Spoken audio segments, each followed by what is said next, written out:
The children laughed. His ears are so big he could fly if the wind blew hard enough. The boy stood alone, trying to hold back tears. After Oluchi and Oluoma reconciled, their lives changed dramatically. Oluchi, now the crowned young lady queen of the three kingdoms, had many new responsibilities. Her new house, located near the palace in Odam Kingdom, was grand and beautiful, with large windows that let in plenty of sunlight. "I can't believe this is our home now," Oluchi said as she and Oluoma explored the spacious rooms. "It's wonderful," replied Oluoma, still feeling a bit ashamed of her past behavior. Though Oluchi had forgiven her, Oluoma was determined to make things right. The first few weeks were filled with celebrations. People from all three kingdoms came to honor their new young lady queen. Many brought gifts and wanted to meet the thin girl who had amazed everyone with her climbing skills and quick thinking. What surprised Oluchi most was how people now viewed her slender frame. The very thing that had once made her the target of mockery was now seen as beautiful and unique. "You must tell us your secret," said a woman from Sun Kingdom.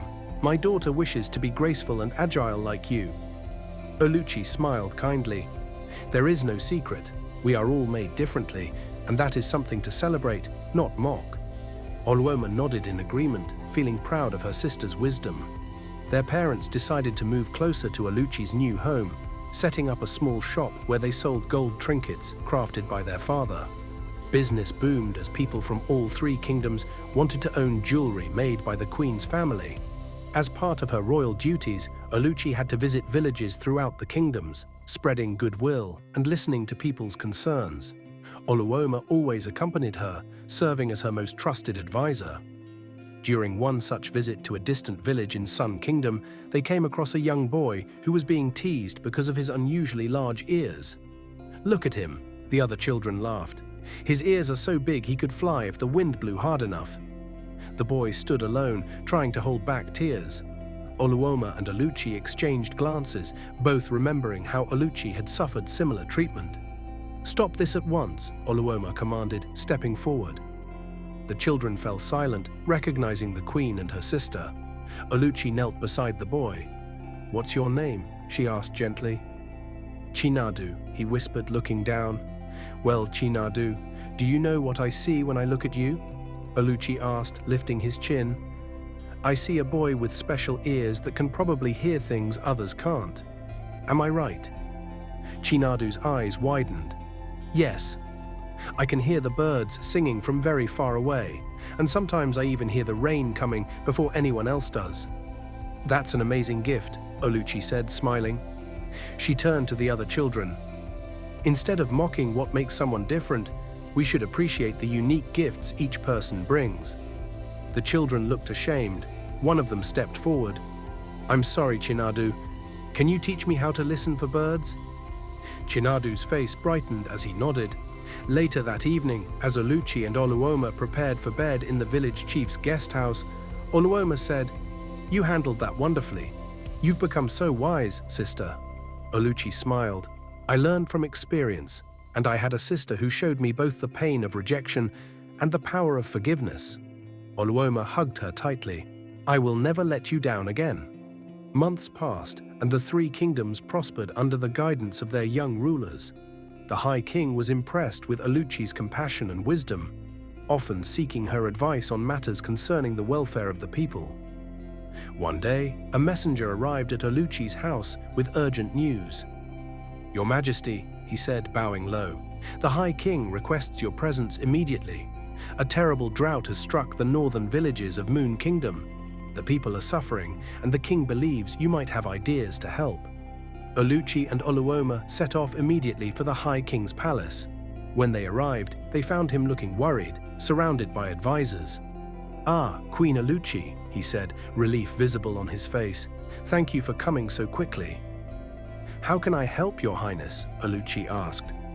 "The northern villages haven't seen rain in months. The crops are dying, and soon there will be hunger if we don't act," the king explained. While the advisors argued about sending food supplies or relocating villagers, Oluchi remained quiet, thinking deeply. Then she remembered something her mother used to tell them. "In our village," she finally said, "there was an old water finder. He could discover hidden springs using a special forked stick. He taught me how to find water when I was young. The advisors looked skeptical, but the king nodded. Go on. If I could travel to these villages, perhaps I could help find water sources they haven't discovered yet, Oluchi suggested. It's worth trying, Rose added supportively. The king agreed, and the next day, Oluchi, Oluoma, and a small group of helpers set out for the northern villages. The journey was long and difficult, especially as they entered the drought-stricken areas. The land was cracked and dry, the trees withered, and the people looked weak and hopeless. In the first village, Oluchi asked for a forked branch from a living tree. Using the techniques she had learned as a child, she walked slowly across the parched earth, holding the stick before her. Everyone watched in silence. After several hours of careful searching, the stick suddenly dipped downward. Here, Oluchi said, we should dig here. The villagers, though doubtful, were desperate enough to try anything. They began digging, and to everyone's amazement, after several feet of dry soil, they hit damp earth. By evening, they had uncovered a small spring of clear, fresh water. It's a miracle, cried the village chief, tears streaming down his weathered face. But Oluchi wasn't finished. Over the next 2 weeks, she visited each affected village, finding hidden water sources in all but one. For that village, she arranged a system where water could be channeled from a neighboring community that had discovered an abundant spring. When they returned to the High King's palace, news of their success had preceded them. The king was overjoyed. You have saved many lives, he told Oluchi. How can I reward you? Oluchi thought for a moment. I would like to start a school, she said. A place where children who are different, like I was, can learn and grow without fear of mockery. A place where being unique is celebrated. The king smiled. It shall be done. Within a year, the School of Unique Gifts opened its doors in the Central Kingdom. Children from all 3 kingdoms who had been bullied or excluded because of their differences found a haven there. Oluoma became the school's first teacher, using her protective nature to ensure every child felt safe and valued. Ekena, Oluoma's former boyfriend, heard about the school and came to visit one day. When he saw how happy and fulfilled Oluoma was, he realized the terrible mistake he had made. I was foolish, he admitted to Oluoma. I let my family's fears and prejudices cloud my judgment. Can you ever forgive me? Oluoma looked at him thoughtfully. I have learned much about forgiveness from my sister, she said, but I have also learned about self-worth. I am happy now, Ekena, and I no longer need your approval to feel complete. Ekena nodded, understanding. He left that day a humbler man. As for Oluchi, her fame spread throughout the lands. She wasn't just known as the thin girl who became queen anymore, but as the wise woman who found water in drought, who built schools for the different, and who ruled with compassion. One evening, as Oluchi and Oluoma sat on the balcony of their house, watching the sunset, Oluchi said, Do you remember how the villagers used to mock me? How they said I would never be useful to anyone? Oluoma nodded, squeezing her sister's hand. I sometimes wonder, Oluchi continued, if I should thank them. Their cruelty made me stronger, made me see the world differently. Perhaps, Oluoma replied, but no child should have to endure what you did to become strong. That's why our school is so important, Oluchi said. We're teaching children that strength comes in many forms and that being different isn't something to overcome. It's something to embrace. As night fell over the kingdom of Odam, the twin sisters, once divided by jealousy and misunderstanding, sat side by side, united in purpose and love. The stars above seemed to twinkle in approval, as if to say that sometimes the greatest treasures aren't found in golden boxes, but in the bonds we forge and the differences we celebrate. And somewhere in the village of Odam, children were telling a new story. The story of the skinny girl who became a queen, found water in drought, and taught the world that true beauty lies in being uniquely yourself. Little did they know that this was just the beginning of the twin sisters' adventures, for as long as there were differences to celebrate and lessons to learn, Oluchi and Oluoma would be there, hand in hand, showing the way forward. Several years passed and the School of Unique Gifts flourished under Oluchi and Oluoma's guidance. Children who had once been outcasts now walked with confidence, their special traits celebrated rather than mocked. The school had grown from a single building to a sprawling campus with gardens, playgrounds, and specialized learning areas. One crisp morning, as Oluchi reviewed reports in her study, a messenger arrived from the distant kingdom of Oro, a land across the great sea that few from the three kingdoms had ever visited. "Your Majesty," the messenger said with a deep bow, "I bring greetings from King Madu of Oro. He has heard of your wisdom and kindness and requests your presence at his court. A great illness has struck his people, affecting only the children. The royal healers are baffled." Oluchi frowned with concern. "What kind of illness?" "The children become weak and cannot walk. Their legs grow thin, much like—" The messenger hesitated. "Much like your own frame, Your Majesty. King Madu believes your experience may hold the key to helping them." Oluoma, who had entered during this exchange, spoke up. "It could be dangerous to travel so far across the sea. But if children are suffering and I might help, how can I refuse?" Oluchi replied. That evening, Oluchi called a meeting with her advisors, Oluoma at her side as always. "I must go to Oro," she announced firmly. An elderly advisor shook his head. "The journey is treacherous, Your Majesty. Pirates roam those waters, and storms can appear without warning. Besides," added another, "who will govern while you are away?" Oluchi smiled at her sister. "Oluoma will serve as regent in my absence. There is no one I trust more." Oluoma's eyes widened. "Me? But I've never—" "You have watched and learned alongside me for years," Oluchi assured her. "The people respect you, and you know my heart. You will do well." Preparations for the journey took 2 weeks. The High King provided his finest ship and most experienced sailors. Chests were packed with gifts for King Madu, and Oluchi assembled a small team of trusted helpers, including her mother's old friend, who was a skilled healer. The night before departure, Oluoma couldn't sleep. She found Oluchi on the balcony, gazing at the stars. "What if I make mistakes while you're gone?" Oluoma asked, voicing her fears. Oluchi took her sister's hand. "Then you will learn from them, just as I have. Remember when I first became queen?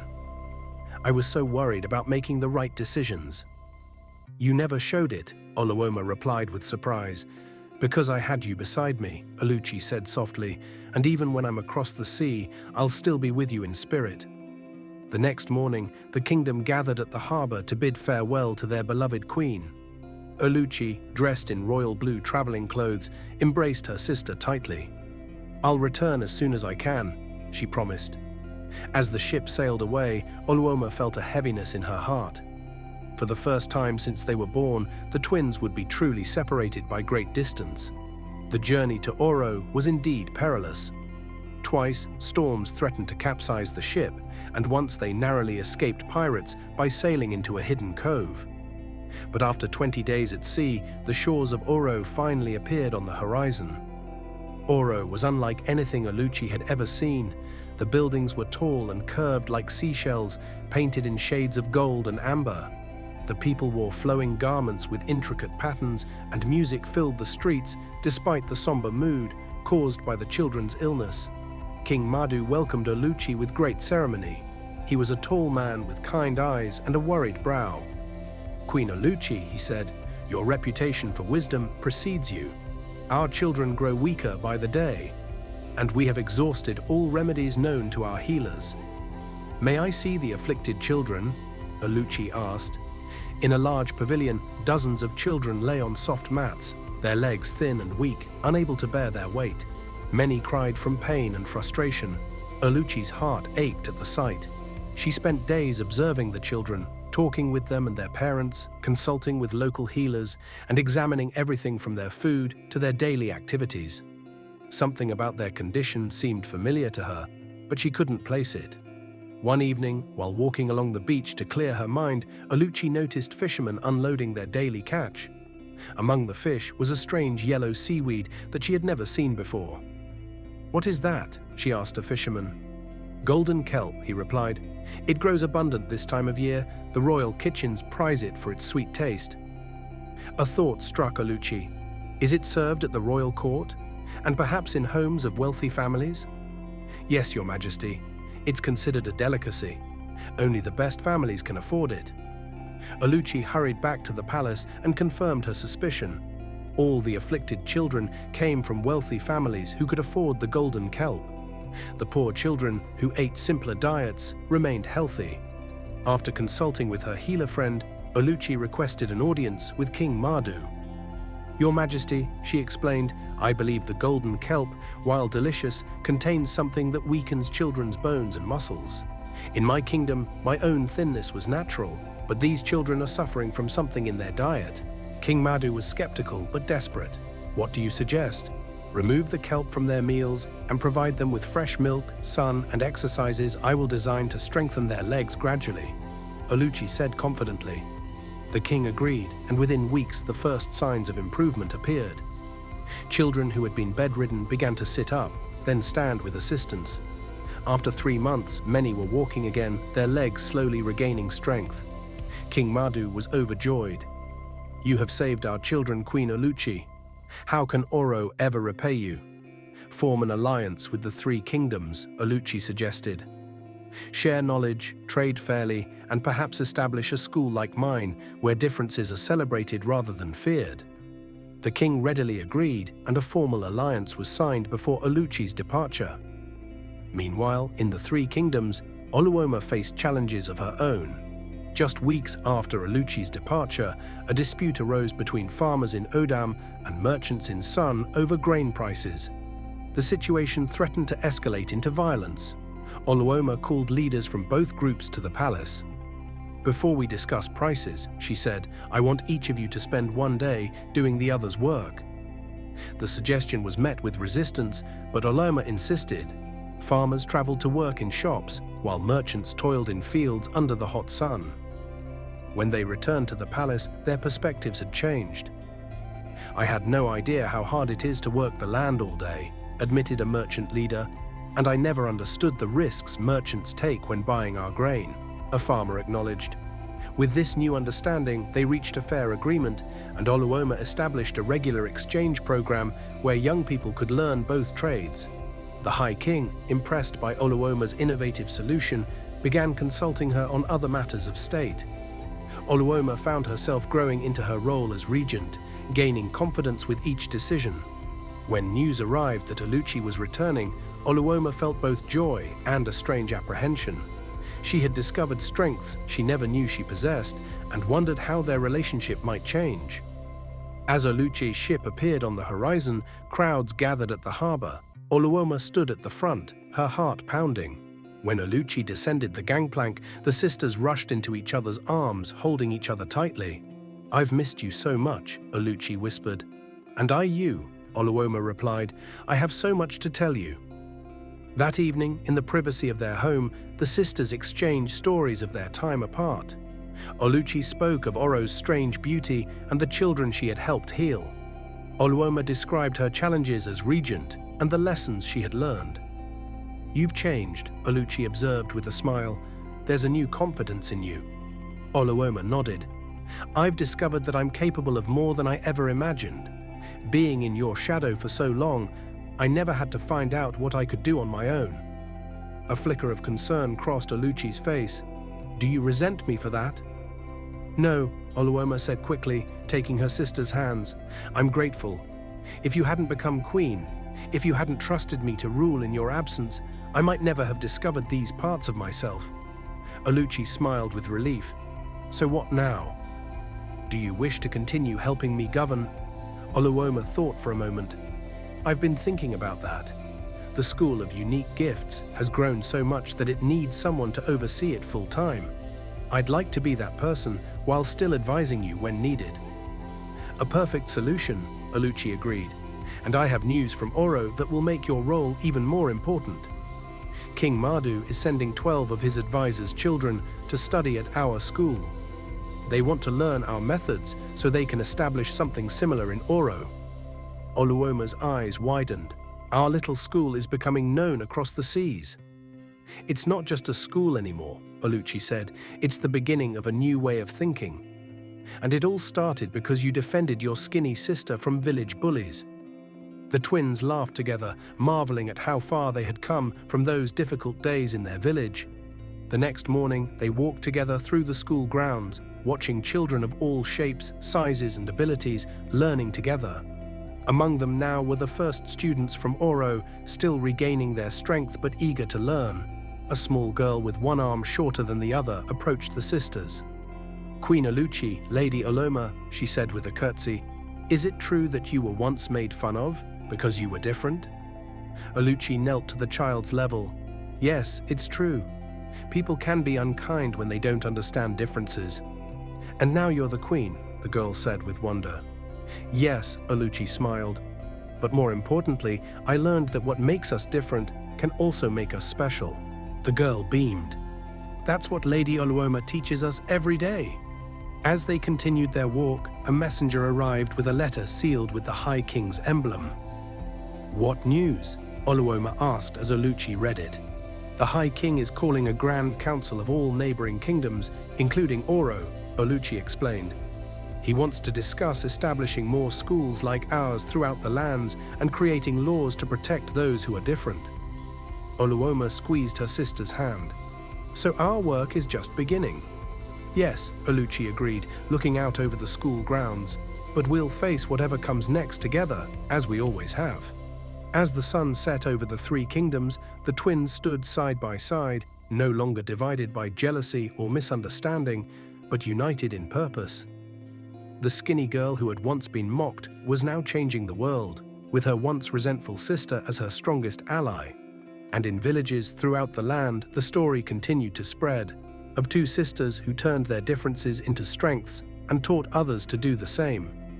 It was a lesson that would echo through generations, long after Oluchi and Oluoma were gone. Thank you very much for your support. I really appreciate everyone watching. Have a nice day.